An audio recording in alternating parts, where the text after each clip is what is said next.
भाई सबको राम राम। मेरा नाम अजय कोसाब। कोसाब आपका नाम? मेरा नाम महासिंह राव है। मैं द्रोणाचार्य अवार्डी हूँ। कोसाब आपके पिताजी का नाम? मेरे पिताजी का नाम बानाराम राव है। कोसाब आप कौन से अखाड़े से ताल्लुकात है कोसाब, और कौन से अखाड़े से पहलवानी करते मैं थे? गुरु हनुमान अखाड़े से जो कुछ हूँ आज, सब कुछ गुरु हनुमान जी की देन है। पहले बचपन में गांव में मैं राजस्थान के झुंझुनू जिले में घरडाना ग्राम खुर्द में पैदा हुआ। वहाँ बचपन में स्कूलों में बाएं दाएं कुश्ती उस्ती लड़ते थे। 1975 में गुरु हनुमान जी हमारे गांव में गए एक बहुत बड़े दंगल में। हम्म। उसके बाद से हम गुरु हनुमान जी के सानिध्य में, उनके संरक्षण में, उनके मार्गदर्शन में पहलवानी करते रहे। गुरु हनुमान अखाड़े में हम आ गए। कोसाब आपकी पहली कुश्ती कौन सी थी कोसाब, मतलब कौन सी उम्र में? देखिए, पहली कुश्ती हमें 9वीं 10वीं क्लास में पढ़ते थे। गुरु जी के आगे कुश्ती हुई थी, जैसे हमारे गांव में, वैसे गांव देहात के दंगलों में लड़ते थे, हम्म। स्कूलों में लड़ते थे, यूनिवर्सिटी में लड़ते थे, जैसे भी आए।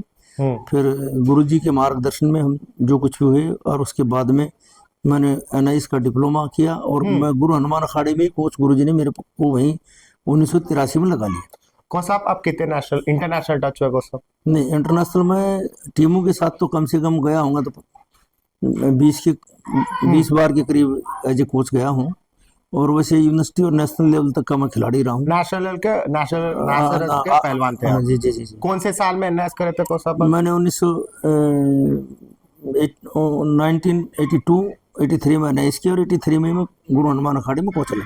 अंदाजा आपके हाथ में कितने सारे पहलवान तैयार होंगे पहलवान? देखिए, ऐसा है कि सबसे मेन चीज तो हमारे गुरु हनुमान जी का मार्गदर्शन, उनका सानिध्य। मतलब उनके मार्गदर्शन में रहा 1983 से लेकर के लगातार अब तक। हम्म। गुरु हनुमान अखाड़े से हम उस चीज से बंधे हुए हैं, और जो कुछ भी है गुरु हनुमान अखाड़े की देन है।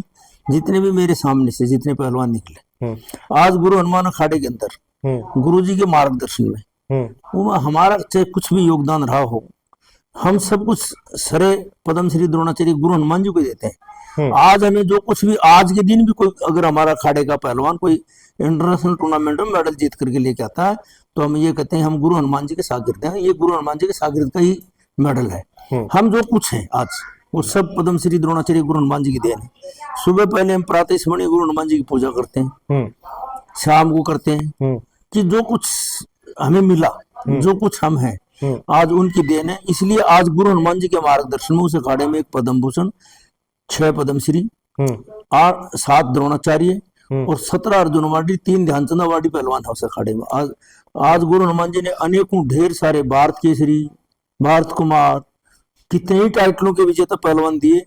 और वो लाइन अगर लिखाई जाए तो कई किताब लिखी जा सकती है। हम्म। इसलिए मैं ये कहता हूँ कि आज के दिन जो कुश्ती चल रही है, वो सब गुरु हनुमान जी की देन है, सब उनकी शाखाओं की देन है। आज जो भी मेडल आ रहे हैं, ओलंपिक में आ रहे हैं, बाहर से आ रहे हैं, गुरु जी का एक सपना था कि कोई भी चेला मेरा ओलंपिक में मेडल है, बाहर देश का कोई पहलवान मेडल लेकर आए। तो उसमें हमारे महाबली सतपाल पहलवान जी ने गुरु हनुमान अखाड़े से जाने के बाद गुरु जी ने उनको assistant director Delhi education department में स्पोर्ट्स में लगवाया, और वो एडिशनल डायरेक्टर के पद पर रिटायर हुए। हम्म। और उन्होंने जैसे वहाँ छत्रसाल स्टेडियम में एक ब्रांच खोली, वो भी गुरु हनुमान अखाड़े की ब्रांच है। ऐसे हमारे करतार सिंह पहलवान पद्मश्री ओलंपियन अर्जुन अवार्डी थे, वो भी पंजाब पुलिस में आईजी रिटायर हुए। सुखचैन पहलवान थे पटियाला में। मतलब अलग अलग ब्रांचेज, अलग अलग शाखाएं गुरु हनुमान अखाड़े खुलती गई, हम्म। और उन्हीं की देन से आज जो रिजल्ट आ रहे हैं, चाहे गुरु हनुमान अखाड़े प्रॉपर में हो, चाहे उनकी ब्रांचों में हो, हम सब गुरु हनुमान अखाड़े की श्रेय और गुरु जी को ही देते हैं। पहलवान जी को साहब एक क्वेश्चन है आपको, और गुरु जी के बारे में कुछ यादगार चीज बोलना चाह रहे क्या? देखिए, गुरु जी साक्षात में इस समय मैं आपको ये कहूँ कि वो एक देवता तुल्य पुरुष थे। हम्म। जो उन्होंने सोचा हम्म। वो सब उनकी चीजें सच होती थी। हम्म। मेरे को ऐसी यादगार चीजें उनकी याद है कि मैं उनके साथ बहुत लंबे समय तक रहा, हम्म। और अंतिम समय तक। देखिए, हमारे अखाड़े में जितने पहलवान हैं हम्म। वो रहे, फिर उनकी जॉब लग गई, उनका परिवार है और चीजें हैं, लेकिन रहे वो गुरु जी की अटैच में। लेकिन मुझे उनकी सेवा करने का लास्ट में जो 10-15 साल मौका मिला, हम्म। तो एक एक चीज मुझे उनकी याद है। और वो हमेशा प्यार से काम भी करवाते थे, गलती करते थे हमें डांटते भी थे, हम्म। और फिर हमें बाद में समझाते थे। वो कई चीजें यादगार है। बेटे, हम तो पुराने पेड़ हो गए, पीले पत्ते हो गए, कभी भी झड़ जाएंगे।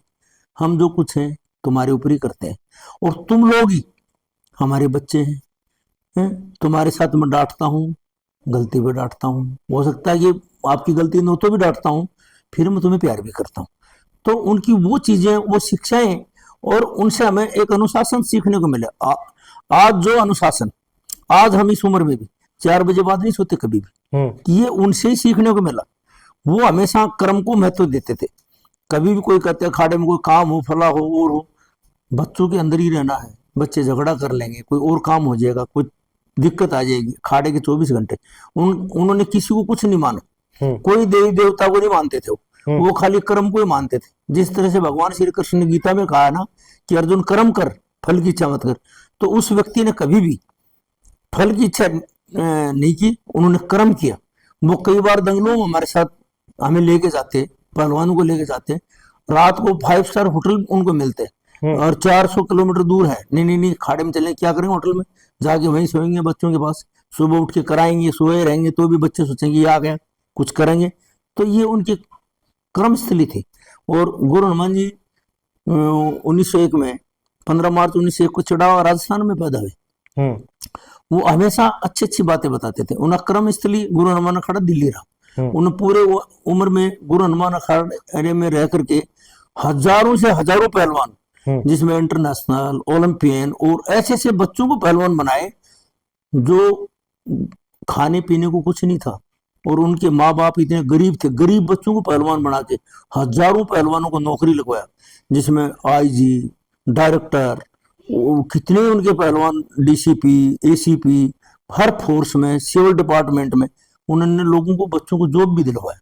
उनकी कुछ बातें ऐसे याद है कि जो लास्ट मोमेंट में बोले यार अपने को 2 मूर्ति लगाने हैं, हम जैसे चढ़ावा जा रहे, मैं गुरु जी दोनों जा रहे, एक मूर्तिकार पिलानी में मात्राओं वर्मा था, यार इससे एक मूर्तियां बनवाने चलो, उसके चलेंगे। मैं चलो यार 2 मूर्ति बनवा लेंगे, एक चढ़ावा खाड़े में लगा देंगे, एक अपने दिल्ली खाड़े में लगा देंगे। मैं सोचा हनुमान जी की मूर्ति बनवाते होंगे, भगवान की बनवाते होंगे।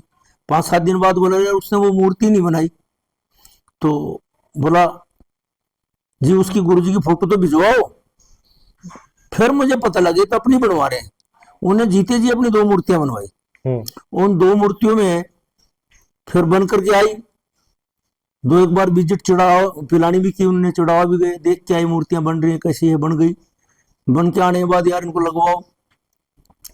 तो पहली मूर्ति उन्होंने, हम एक दिल्ली ले आए, एक चढ़ावा में थी। तो पहली मूर्ति 16 फरवरी 1999 को दिल्ली अखाड़े में लगी। पहले वो कई दिन तक गुरु जी की वह मूर्ति बनी बाहर खड़ी रहती थी, बच्चे आते, गुरु जी आपकी मूर्ति लग रही है, आप लगवा रहे हो। तो उन्होंने कहते मैं 3 महीने की छुट्टी आया हूँ बेटे, 3 महीने की छुट्टी आया हूँ। वो साक्षात भगवान की बात इसलिए बता रहा हूँ। 16 फरवरी 1999 को जब उनकी पहली मूर्ति लगी, शीला दीक्षित जी ने उद्घाटन किया। जब वो मुख्यमंत्री थी दिल्ली की, उनको भी नहीं मालूम था कि मूर्ति बुला रहे थे। सोचे भाई वह मुख्यमंत्री बनी थी, वह गुरु जी का मुझे आशीर्वाद है। जब वो हटाया तो उसको पता लग गया, तो अपनी मूर्ति लगवाई। उसके बाद बोला 3 महीने की छुट्टी आया हूँ। 16 मई 1999 को दूसरी मूर्ति उनकी चढ़ावा में लगी। वहां मूर्ति लगाई। जब खाली 4 या 5 दिन पहले बोले यार सारी दुनिया जहाज में घूमे, यार अगर चढ़ावा जहाज में जाना चाहते हैं। इत्तेफाक या कोई बात वैसी हो गई। वो डॉक्टर शिवस थे जो सेक्रेटरी थे कांग्रेस पार्टी के, बोला तेरी सोनिया गांधी से, राजीव गांधी से, इनसे अच्छी मुलाकात है यार, जहाज में चले, वहां मूर्ति लगानी है ये। बोला चलो गुरुजी। उन्होंने ओपी जिंदल से बात कराई टेलीफोन पे, उसके पास जहाज था। वो जहाज से 3 दिन पहले जहाज बना उनका, 3 दिन पहले, और वो पिलानी गए बाई एयर, वापस आए। और 7 दिन बाद उनकी एक्सीडेंटल डेथ होगी। वो 3 महीने वो कहते रहे। तो उनकी ये साक्षात चीजें थी कि जो उन्होंने मुंह से कह दिया वो हमेशा साक्षात और सत्य हो, हमेशा सत्य हो। उन्होंने मुझे कई बार कहा यार मैं तेरे को बाहर भेजना चाहता हूँ, 3 लाख रुपए मैं दे दूंगा, 3 लाख रुपए मैं दे दूंगा, कोई बात नहीं, तो बाहर रशिया से तेरे को भेजेंगे, ट्रेनिंग कराएंगे और कराएंगे, और ठीक है। तो मुझे द्रोणाचार्य अवार्ड मिला, उस टाइम में 3 लाख रुपए का ही प्राइज था। वो उनकी कई बात थी। आज द्रोणाचार्य अवार्ड के ऊपर 10 लाख रुपए मिलते हैं। गुरु जी को द्रोणाचार्य अवार्ड मिला जब हम लेके आए, जो 40,000 रुपए मिलते थे। तो जो उनने अपने जीवन में सोचा और जो उनके मुख से जो वाणी निकली वो सत्य होती थी, और इसलिए उनको हम साक्षात भगवान मानते हैं। आज भगवान के साथ उनकी पूजा करते हैं। आज हमारे दिल में जो कुछ है वो गुरु हनुमान जी हमेशा हमारे दिल में बैठे रहते हैं। आज हम पूरे देश में प्रचार करते हैं, पूरा देश जैसे हमें बुलाता है, वो हमें नहीं बुलाता कुछ, वो खाली गुरुजी के मार्गदर्शन से गुरुजी कहता है कि तू वहां जा। आज जैसे हम हैदराबाद आए, ये लड्डू पहलवान गुरु हनुमान गोल्ड कप कुश्ती प्रतियोगिता यहाँ हैदराबाद में करवाता है, और वो उसका 6वां दंगल था। इसमें इस बामस अखाड़े का ये अवध भाई कुश्ती का दीवाना है, और ये दुबई और यमन में रहता है। इसका भाई खालिद मेरा शागिर्द रहा है। तो इन्होंने प्रोग्राम रखा, वो इनका 6वां भारत के 6वां गुरु हनुमान गोल्ड दंगल में वो मोहम्मद बावजीर बना है, तो उसका स्वागत समारोह उन्होंने रखा। तो इन्होंने कहा कि भाई आप किस दिन आ सकते हो, किस दिन आ सकते हो। फिर मैंने कहा भाई संडे को मैं आ सकता हूँ। इनसे ये कहा, बोला ठीक है। तो सारी व्यवस्था इन्होंने की। और इसके अलावा हैदराबाद के एक नहीं, सुदेश ने, चीनू ने, उनसे पहले रविंद्र ने, बहुत सारे लोगों ने हमारे यहाँ पहलवानी की। वो बच्चे आज भी हमारे दिलों में बैठे रहते हैं। ये रविंद्र का लड़का है प्रवेश, रविंद्र कुश्ती का इतना दीवाना, 24 घंटे इसके साथ पड़े रहता था। ये विनोद है केस, एक धनराज था, एक साई था इसका भाई, तो चंदन सुदेश का लड़का, सारे बहुत अच्छे पहलवान है। लेकिन इन्होंने 2 साल पहलवानी की। जब ये ठीक होने लगे तब फिर वापस हैदराबाद आ गए, और ये इतने ठीक हुए कि हैदराबाद में जब भी ये कुश्ती लड़े हमेशा ये चैंपियन यही बनते रहे। सबको हराया इन्होंने। वहां से छोड़ के आने के बाद भी जब भी नेशनल में टीम जाती थी तो यही लोग जाते थे, क्यों? वह पहलवानी इनके काम आ रही थी। तो ये बहुत अच्छे होने के थे। तो मेरा कहने का मतलब, चाहे कहीं का भी पहलवान हो, हैदराबाद का हो, कहीं का भी हो, एक जगह रह करके कड़ी मेहनत और तपस्या करेगा तो उसको फल निश्चित रूप से पक्का मिलेगा।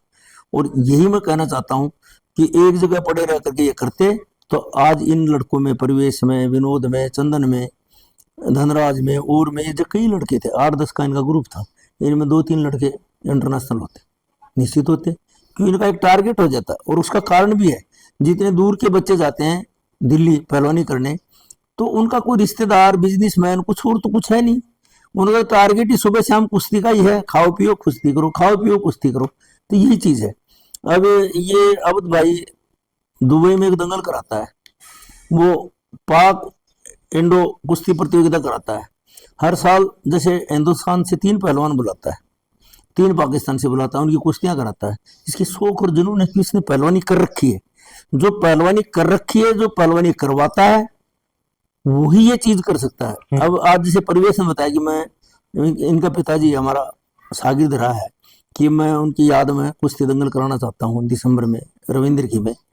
तो इन्होंने पहलवानी की ना, तभी तो ये करवाना चाहते हैं ना।